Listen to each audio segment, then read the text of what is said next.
श्री स्वामी समर्थ. स्वामी भक्त हो. स्वामी अक्कलकोटीमध्ये आपला स्वागत आहे. परमेश्वराची भक्ती म्हणजे काय हे समजून घेण्यासाठी वय आडी येत नाही. केवळ परमेश्वराची कृपा पाहिजे. कोणत्याही वयात भक्ती करता येते. आपल्या मनात हाच हेतू ठेवून सुरू करूया आजचा प्रवचन. नित्य स्वामी दर्शन दिवस 46.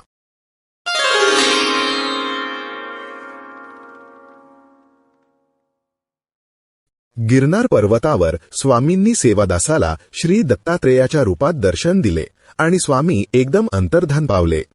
क्षणार्धात आंबेजोगाई येथे प्रकट झाले.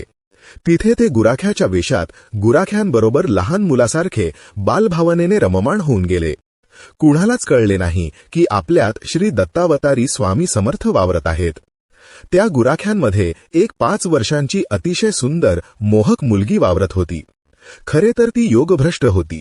स्वामींना गुराख्यांबरोबर वावरताना तिने पाहिले आणि त्या तेजस्वी पुरुषाविषयी तिच्या मनात आकर्षण निर्माण झाले.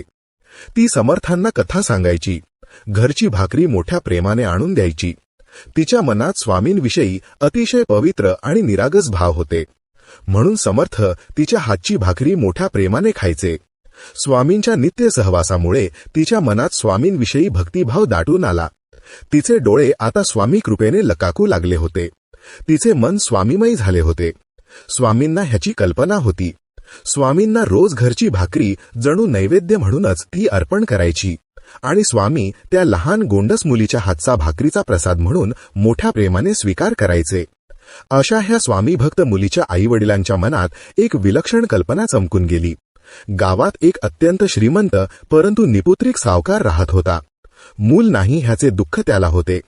त्या सावकाराला आपण आपली मुलगी मुलाचा सुंदर वेश चढवून द्यायची.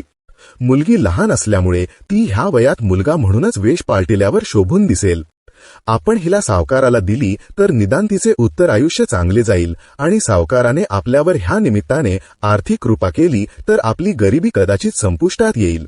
त्याप्रमाणे त्या मुलीचे सुंदर वेषांतर करून त्यांनी आपली मुलगी सावकाराला अर्पण केली. सावकाराला खूप आनंद झाला. ती मुलगी सावकाराकडे मुलासारखी वाढू लागली. भिऊ नकोस, मी तुझ्या पाठीशी आहे. स्वामींचे हजारो भक्त होते, परंतु सर्वात लहान भक्त म्हणजे ही 5 वर्षांची मुलगी होती. खरे तर तिला परमेश्वराची भक्ती म्हणजे काय हे कळण्याचे सुद्धा वय नव्हते. ती योगभ्रष्ट होती. केवळ काही काळ ती ह्या पृथ्वीवर आली होती. स्वामींच्या कृपेनेच तिला सन्मार्ग सापडणार होता. स्वामींना मोठ्या प्रेमाने भाकरी खिलवणारी ही 5 वर्षांची चिमुरडी पोर आणि पंढरपुरातल्या श्री विठ्ठलाच्या मूर्तीला घास भरवणारा 5 वर्षांचा छोटा नामदेव ही एकाच भक्तीची लक्षणे होती. परमेश्वराला प्रत्यक्ष घास भरवणारे हे 2 छोटे भक्त श्रेष्ठ दर्जाचे उपासक होते.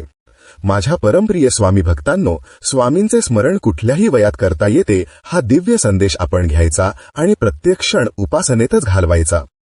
इति श्री नित्य स्वामी दर्शन दिवस 46 संपूर्णम.